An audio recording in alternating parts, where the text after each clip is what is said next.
Քրեակատարողական հիմնարկներում դիտորդություն իրականացնող հասարակական խմբի անդամները ամփոփելով 2016-ը մատնանշում են անցած տարվա ամենագլխավոր խնդիրը։ Բոլոր բանտերում համատարած խոչընդոտվեց նրանց աշխատանքը, դիտորդներին արգելվեց տեսակցել ընդդիմադիր հիմնադիր խորհրդարանի առաջնորդ Ժիրայր Սեֆիլյանի, պաշտպանության նախկին փոխնախարար Վահան Շիրխանյանի, նաև ՊՊԾ գունդը գրաված Սասնա Ծռերի ու հարակից գործերով կալանավորված անձանց։ Խմբի իրավաբան Ռոբերտ Ռևազյանի խոսքով 2004-ից ի վեր սա առաջին նման դեպքն էր, որը մի քանի քայլ հետ գցեց տարիների ընթացքում ձեռք բերված ամբողջ արդյունքը։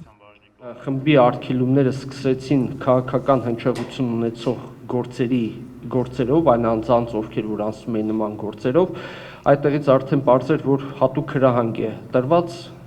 խմբին չթողնել այդ անձանց մոտ։ Ռևազյանը վերհիշում է, որ անգամ 2008 թվականի մարտի 1-ի գործերով խումբը անարգել աշխատում էր, իսկ անցած տարի քրեակատարողականներում սկսեցին կամայականություն դրսևորել, հղում անելով, որ վարույթ իրականացնող մարմնի կողմից տեսակցության արգելք կա։ Դիտորդներին հակադարձում է քրեակատարողական վարչության կազմվելուծական եւ միջազգային համագործակցության բաժնի պետը Հայկ Քոչինյանը ժամանակավրեպ համարելով այս դիտարկումն ասում է, որ իրենք բազմիցս պարզաբանել ու ներկայացրել են տեսակցությունը արգելելու օրենսդրական հիմքերը։ Բազմիցս արձանագրել ենք, որ տվյալ պարագայում իրավակիրառը արտադրության նախարարությունն է իդեմս քրեակատարողական ծառայության եւ իրավակիրառը ինքն է մեկնաբանում օրենքները, ինքն է հիմնավորում իր որոշման հիմնավորվածությունն ու օրինականությունը, որը մինչեւ այսօր երբևէ չի վիճարկվել։ Որովհետեւ չի կարող իրավակիրառողը 10 տարուց ավել մի ընթացակարգ կիրառի, հանկարծ մի օր որոշի, որ չէ, այդ ամբողջ ընթացակարգը, որը գոյացել է 10 տարիների ընթացքում, սխալ է կիրառվել ու պետք է փոխվի, երբ օրենսդրորեն որևէ բան չի փոխվել։ Իսկ ինչ կախված է վարույթ իրականացնող մարմնի արգելանքին, ասում է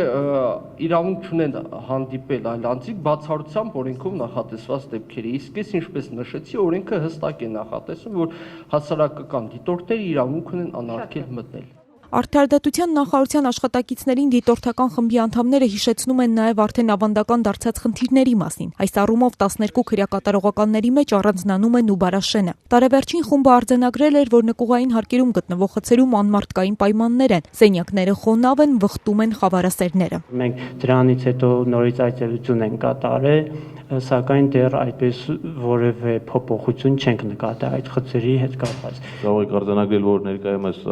Նուբարաշեն քրեակատարողական հիմնարկի առաջարկում որևէ խուտ չկա այլևս, որտեղ պահվում են դատապարտյալներ, եւ այդ հարցը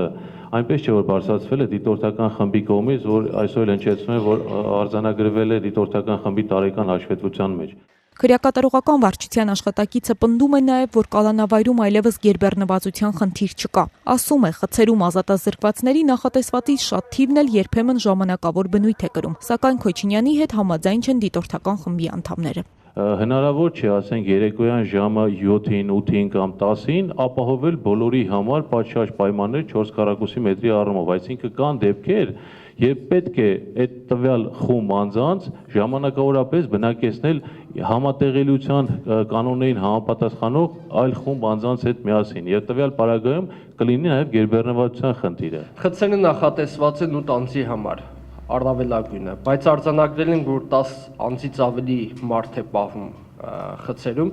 ավելին մահճականների թիվն էլ է քիչ եղել, քան դատապարտյալների քանակը։ 12 անձեր, այնտեղ կար 8 մահճակալ, եւ մենք հարցրեցինք այդ կալանավորված անձանց, ասացին, որ մենք հերթով ենք քնում, եւ ես կոնկրետ անձեն աչքերով տեսել եմ, եղել է դեպքեր, որ անձին սեղանի վրա են նույնիսկ քնել։ Դիտորդական խմբի անդամները նշում են, որ քրեակատարողական հիմնարկներից 2016-ին ստացած ահազանգերի մեծ մասը վերաբերել է բուժ սպասարկման հետ կապված խնդիրներին։ Եղել են նաև դատապարտյալներ, որոնք բողոքել են պահման պայմաններից եւ իրենց հանդեպ դաժան վերաբերմունքից։